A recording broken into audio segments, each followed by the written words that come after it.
ত্রয়োদশ জাতীয় সংসদ নির্বাচনের প্রচার প্রচারণার আর মাত্র হাতে ৩ দিন বাকি আছে।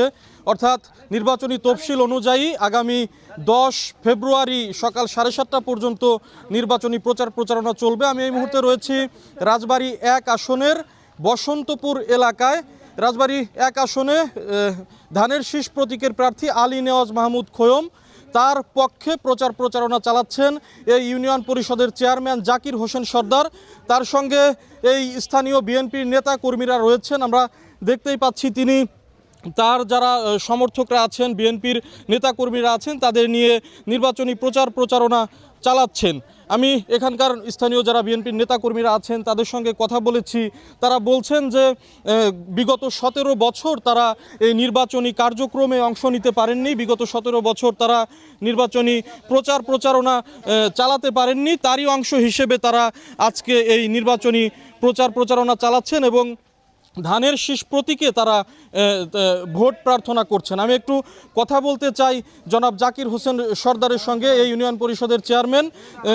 আপনাকে একটু জানতে চাই আপনার কাছে, আলী নেওয়াজ মাহমুদ খোয়ম তিনি রাজবাড়ী পৌরসভার সাবেক 3 বারের মেয়র ছিলেন। তিনি 2001 সালের 8ম জাতীয় সংসদ নির্বাচনে তিনি ধানের শীষ মনোনীত প্রার্থী হিসেবে তিনি সংসদ সদস্য নির্বাচিত হয়েছিলেন। তো আপনারা তো তার পক্ষে ভোটারদের দ্বারে দ্বারে যাচ্ছেন, কি ধরনের প্রতিশ্রুতি আপনারা তাদের ভোটারদের দিচ্ছেন এবং ভোটারদের কাছ থেকে কেমন সাড়া পাচ্ছেন?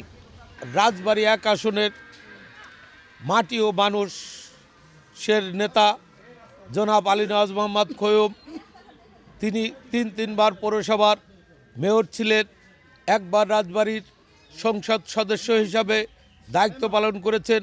তখন আমরা দেখেছি আলী নেওয়াজ মোহাম্মদ খোয়ম অত্যন্ত বিচক্ষণ, বুদ্ধিমান এবং মেধাবী লোক।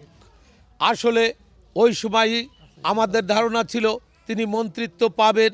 আসলে ওই সময় সে মন্ত্রিত্ব পাননি।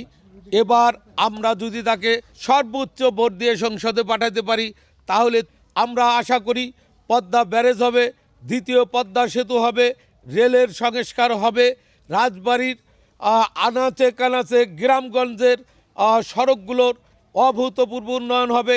এই উদ্দেশ্যে আমরা তার জন্যে ভোট চাচ্ছি এবং ধানের শীষ বিজয়ী হলে তিনি অবশ্যই মন্ত্রিত্ব হবেন এবং তারেক জিয়ার হাতকে শক্তিশালী করবেন। অন্তত 1 লাখ ভোট বেশি পেয়ে রাজবাড়িতে ধানের শীষ প্রতীক বিজয় হবে, এটা আমরা প্রত্যাশা করি। ধন্যবাদ।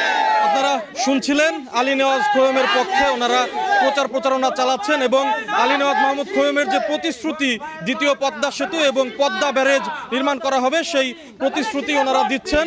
এবং এখানে আলী নেওয়াজ মাহমুদ খোয়ম ছাড়াও রাজবাড়ী 1 আসনে জামায়াত ইসলামী মনোনীত প্রার্থী অ্যাডভোকেট নুরুল ইসলাম, জাকের পার্টি মনোনীত প্রার্থী মোহাম্মদ আলী বিশ্বাস এবং জাতীয় পার্টি মনোনীত প্রার্থী খন্দকার হাবিবুর রহমান প্রতিদ্বন্দ্বিতা করছেন। এই আসনে মোট ভোটার 4,30,215 জন। 156টি ভোট কেন্দ্র রয়েছে রাজবাড়ী 1 আসনে। তো এই ছিল আমার কাছে রাজবাড়ী 1 আসন থেকে নির্বাচনী প্রচার প্রচারণার সবশেষ খবর।